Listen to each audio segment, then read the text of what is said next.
Želimo se zahvaliti svim darivateljima koji su pristupili ova 2 dana, jer ovo je stvarno fantastičan rezultat. Moram reći da je ova akcija sa najveći do sad broja i pristupljenih darivatelja i onih koji su dali krv. Stoga želimo se još jednom zahvaliti stvarno srca u ime Gradskog društvenog križa Gospića. Ja sam prvi put darujem krv.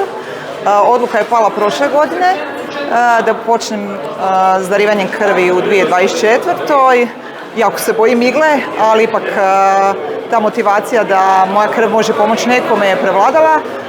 Možda malo prekasno, ali kažu da nikad nije kasno za dobre odluke. 18. put sam danas darao krv.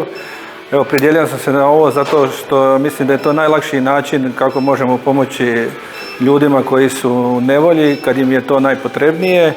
A sama motivacija za ostalo nije potrebna, već motivirati mlade da isto trebaju, jer njihovi stariji roditelji, baka ili prijatelji danas sutra mogu doći u takve probleme gdje će im ova jedna od 5 minuta vašeg odvojenog vremena vrećica krvi pomoći da prežive i nastave svoj život.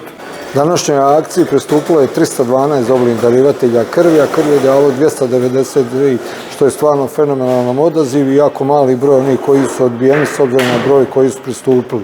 Prije nekakvih 25 godina sam ja bila u situaciji da mi je možda trebala krv, odnosno 0 negativna koja sam ja krvna grupa, i tad je jedan jedini Gospićanin imao tu krvnu grupu i bio je spreman dati svoju krv ako meni bude trebalo, tako da veće motivacije od toga nisam mogla imat.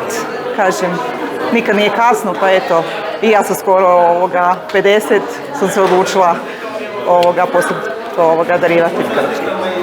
Drago nam je posebno što je i veliki broj mladih koji su i prvi put došli i njih posebno pozivamo da ostanu i dalje na darivanju, a svim drugima još jednom velike čestitke i zahvale na njihovom odazivu. Danas sam darivao krv, ovo mi je 8. put, dođite, osjećajte se da možete pomoći drugim ljudima. Darivanje krvi je dobrovoljno, besplatno, solidarno, a možete učiniti dobro djelo.